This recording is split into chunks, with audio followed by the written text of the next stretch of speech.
Hi, and welcome to Collegial Conversations. I'm Diana Clark, and today we are joined by Chris Palmer, MD, founder of MH Squared, and a professor, and an author, and a speaker, and an article writer, and journal writer, and contributor to the field of mental health. His specialty, although I suspect we're going to find out other specialties, is metabolic theory and psychiatric health and psychological health. And I am fascinated by this intersection, which seems to address the notion that mental health isn't just top up and the body is neck down. So I love the idea of having this conversation. Welcome today. Diana, thank you so much for having me on. Right? So let's start with just a quick question about how you worked your way into really this passion of yours. I imagine that you, like most medical students, went through a traditional psychiatric training, that you worked in hospitals, you did internships, you did residency. What was it about metabolic theory and mental health that was sparked?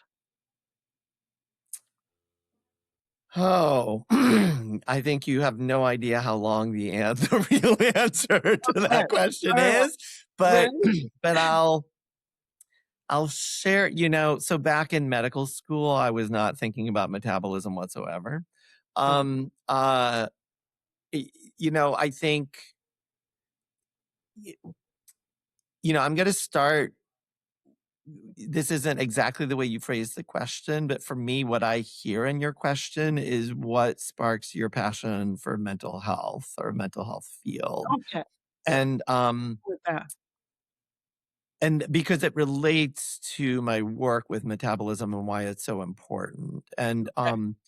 and it really is fairly it's a long story, but so my mom suffered from a pretty severe psychotic disorder that only started after she went through menopause. So I kind of actually knew two mothers. I knew her as Oh, somebody who was just a regular mom, and um and we, I come from a big Catholic family. We had 8 kids.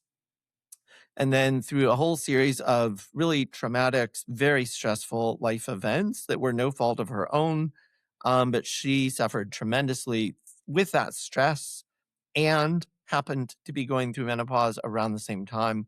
And I think the confluence of those two things really pushed her over the edge. She had her first psychotic episode and she never really fully recovered from it. She participated in treatment. She was involuntarily hospitalized. She saw psychiatrists. She took medications. She did psychotherapy.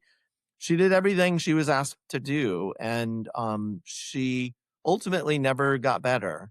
And I was really actually frustrated and quite frankly angry with the mental health field for not being able to save my mom. I was like, she was perfectly healthy a little mhm. bit ago, and now she's not healthy, and I know she's not healthy, and I know there's something wrong with her, and you guys are experts. You're supposed to know what you're doing. Why aren't you fixing her? Fix her, please.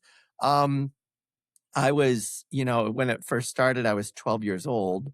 Um, and, I think that probably is one of the primary reasons I became a psychiatrist, even though subsequently I have my own drama story about adolescence and my own mental health journey and all sorts of other things.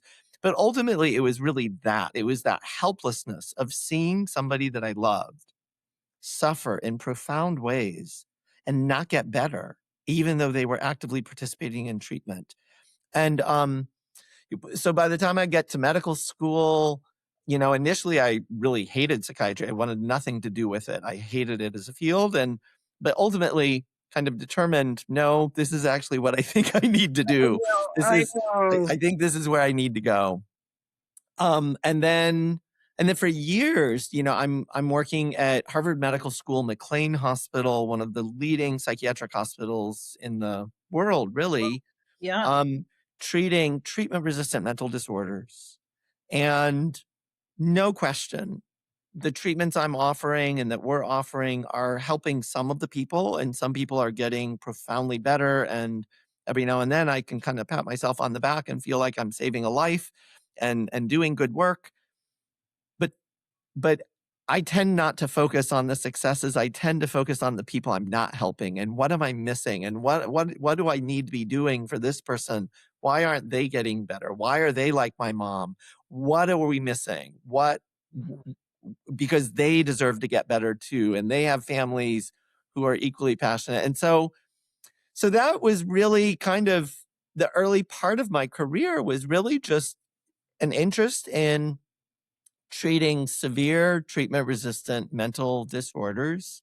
I very rarely ran across patients who had mild to moderate depression or anxiety. I really didn't get those kind of patients. Right. Um, and and doing my best, using all of the skills and knowledge that I was getting from McLean Hospital, Harvard Medical School, to help people as best I could, but constantly feeling frustrated that we needed something more. And and, and then I can keep going on if you want. But I'm No, not no, not I'm giving you a chance to have a conversation, am I?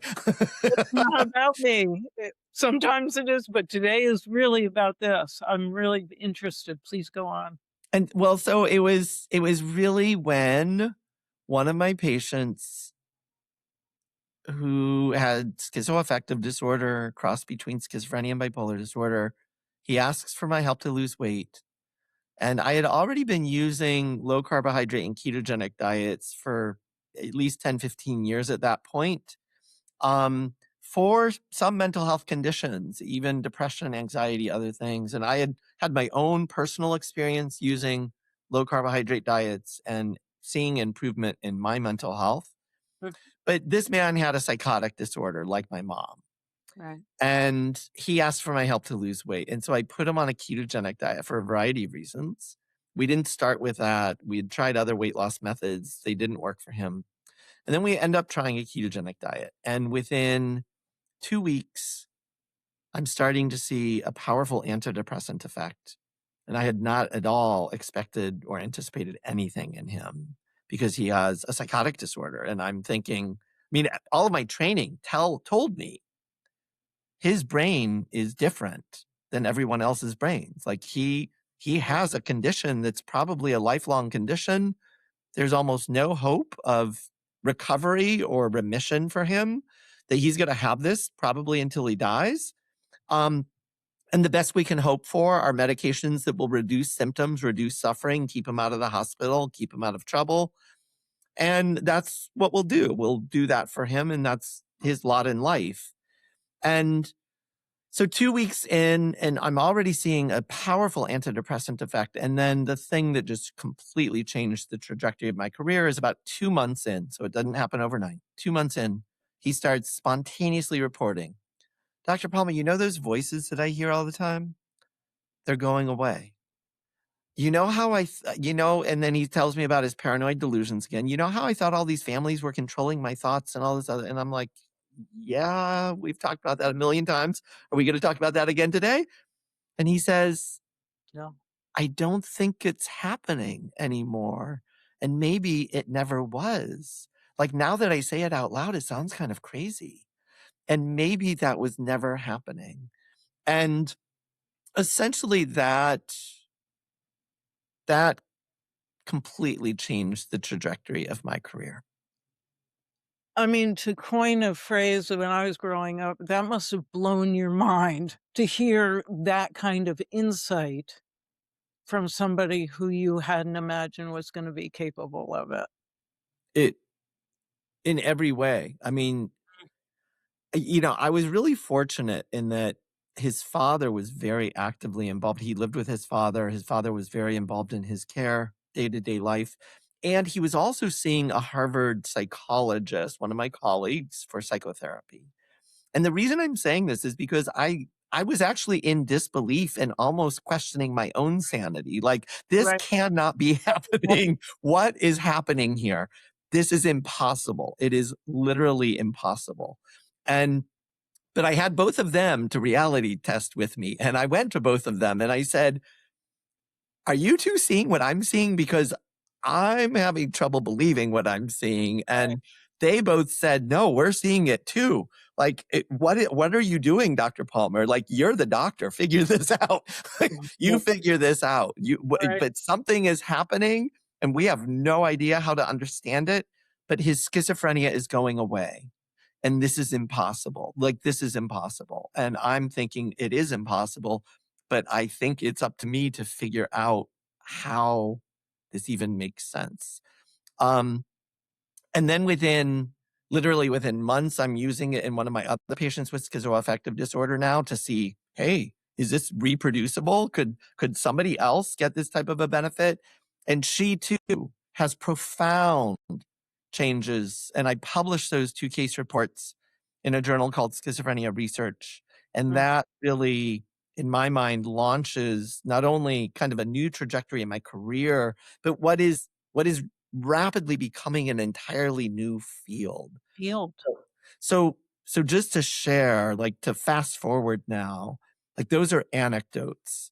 And they were published case reports in a reputable medical journal, but the field has expanded dramatically now. We have controlled trials of ketogenic therapy for severe mental illness, including bipolar disorder, schizophrenia, chronic depression, and others, published in some of the leading journals, JAMA Psychiatry, and others. We have Bravo. randomized controlled trials. We have 2 randomized controlled trials of the ketogenic diet for severe mental illness, schizophrenia, about to be published over the next probably 6 months, hopefully. And I was privileged to be a consultant on one of those trials.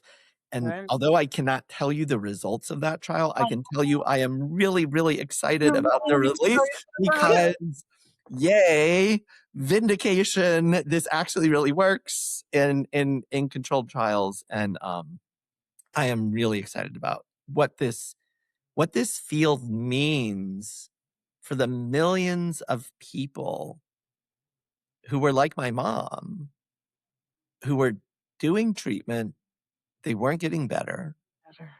Their lives were decimated. They were suffering. And this opens up entirely new ways to think about what it means to have schizophrenia. And much more importantly, it Mm, opens up actual treatments that we can deliver right now in 2026 to people if they want them. bravo. That is exciting and inspiring. So, part of ketogenic diet includes low carbohydrate, high protein, all of those things. And but what I wonder is in well-being, I like to think of well-being as has several different components, right?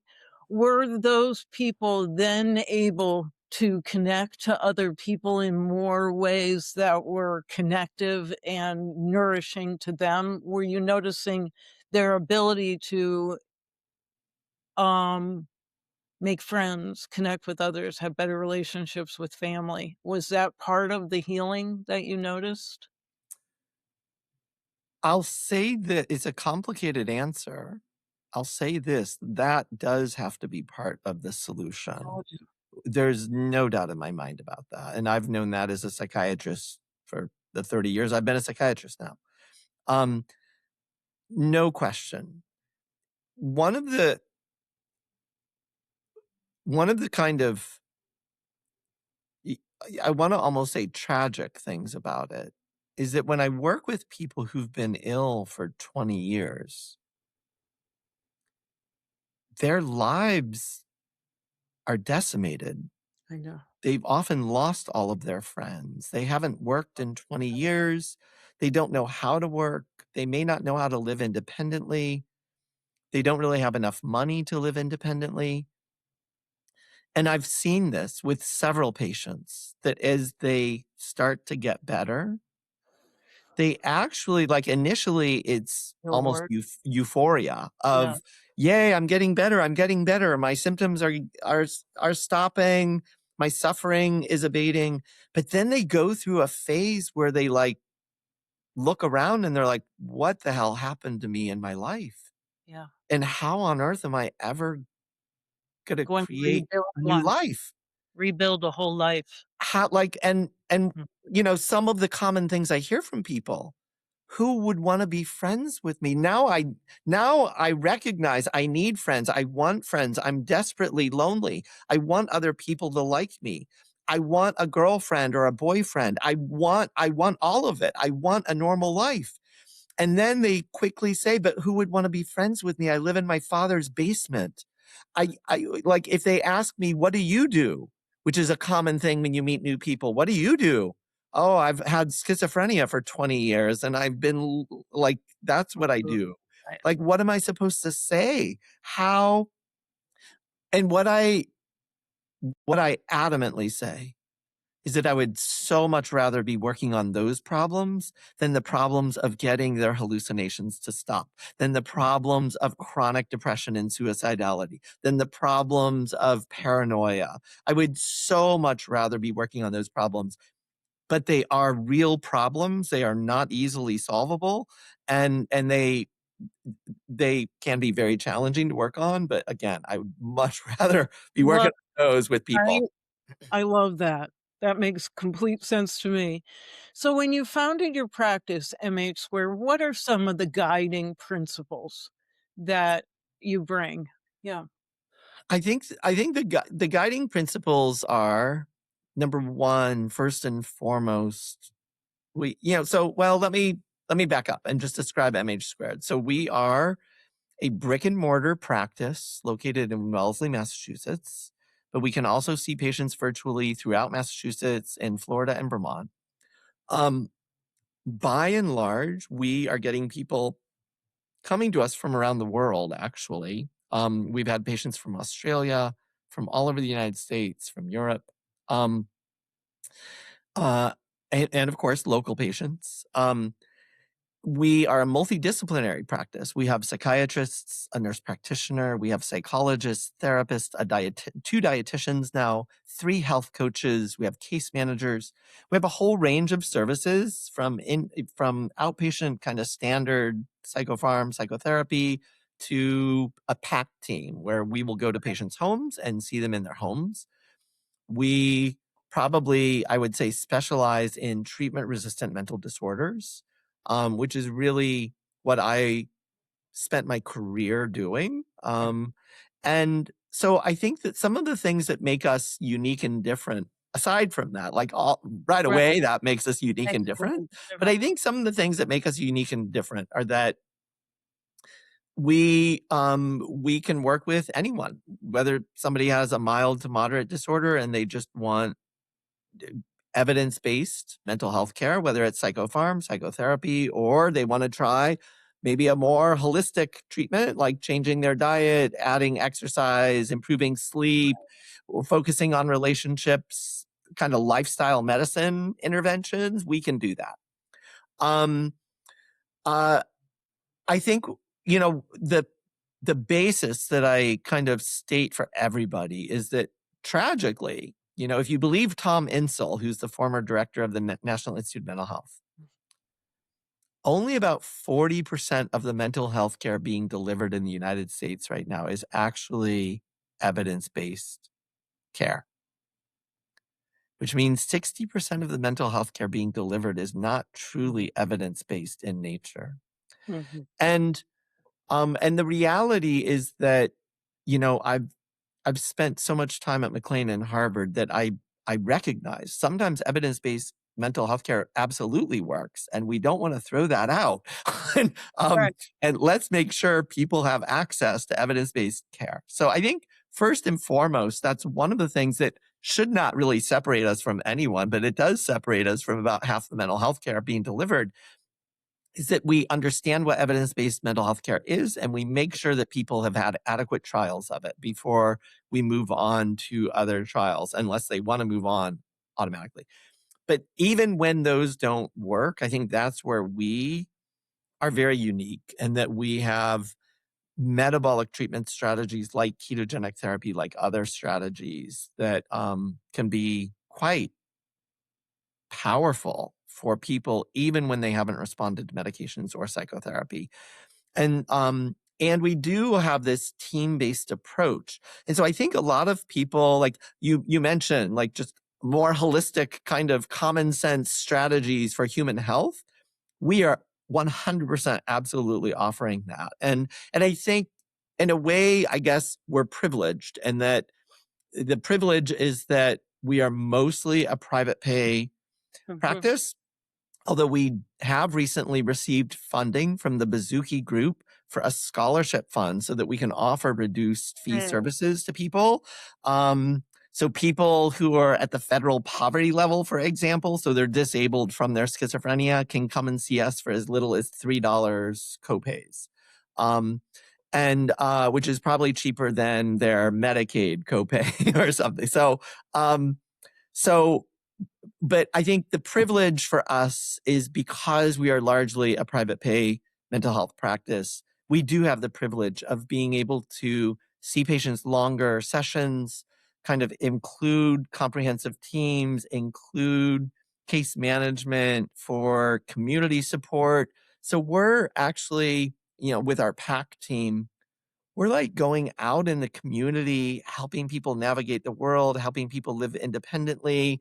Um, we go out on community activities, and for some of our patients, those are the best thing about our program is I going bet. rock climbing with other patients. Yeah. And some of them have even said like it's the first time they've had friends. Um, Oh, and so we're delighted when they get together on their own and go out for yeah, brunch or go out to a movie or something, and yeah, it's like, yay, they're doing it, they're making friends, yes. and they're learning how to develop an independent life. Wonderful. So we have spent our time today. I'm wondering, what question didn't I ask you that you would like to talk about as a wrap up? um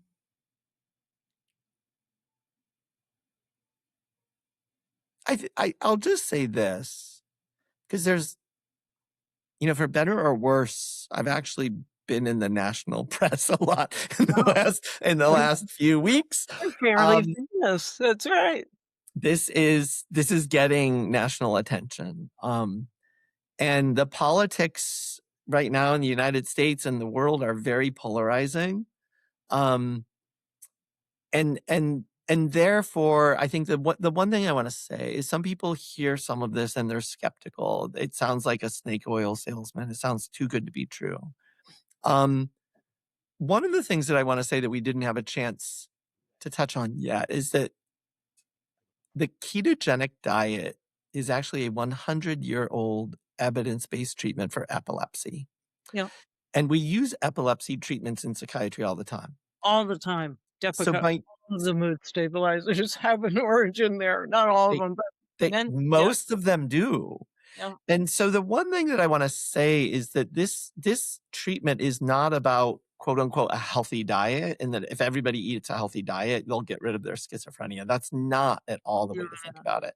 It's actually using a treatment for epilepsy for a psychiatric disorder can be a powerful treatment.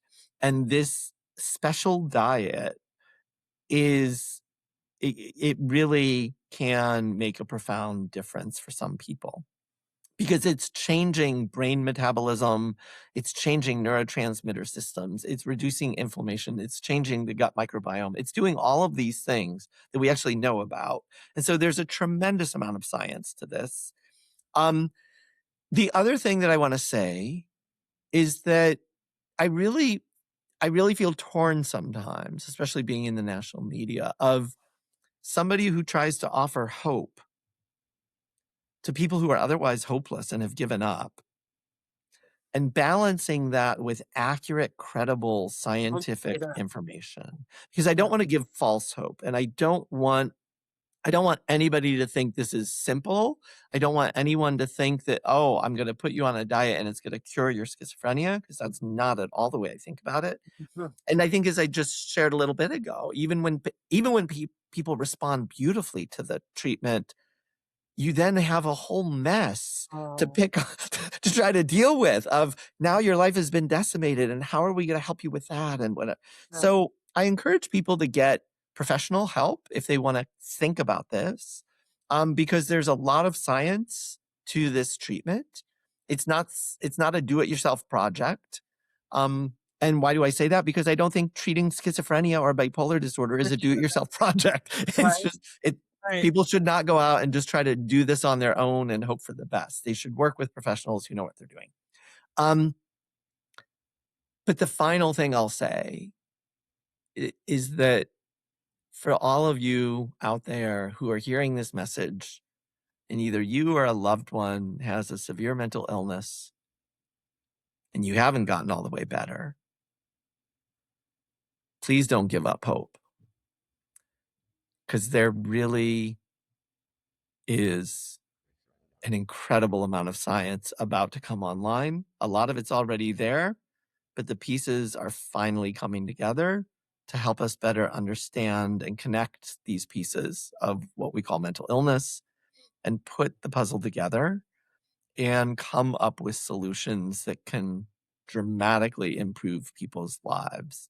And I haven't said this, and it does not apply to the one patient that I described to you. He has not achieved a full sustained remission. He is still a patient of mine. Mhm. Um, but I have reported, again, in schizophrenia research, two patients who had schizophrenia, one of them for 20 years, but the other one had schizophrenia for 53 years. She was 70 years old when she started the ketogenic diet, and she started it to lose weight.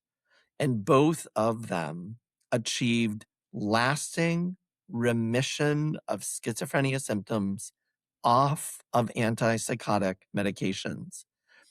One of them, the older woman, achieved lasting remission for 15 years. For And before she died, she passed away of COVID pneumonia in the height of the pandemic. She was 85 years old.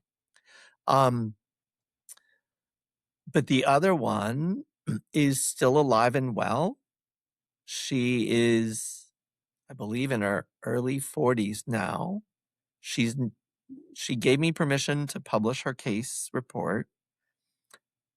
yeah. She now is married. She is a social worker who works in a mental health clinic. She is not sharing her story publicly because the people at work don't know she used to have schizophrenia for 20 years. Mhm. She is in full sustained remission, living a quote unquote normal life. Always. And if it's possible for them, we need to ask the question, who else is this possible for? And what are we missing? What else could we be doing for the millions of people who aren't getting remission? And that is what I am most excited and passionate about. Well, I'm gonna finish on that note because it's powerful and hopeful. And for those listeners or watchers, as the case may be, if you found this episode as invigorating and interesting as I did, please like us on your platform of choice. Thank you so much, Diana.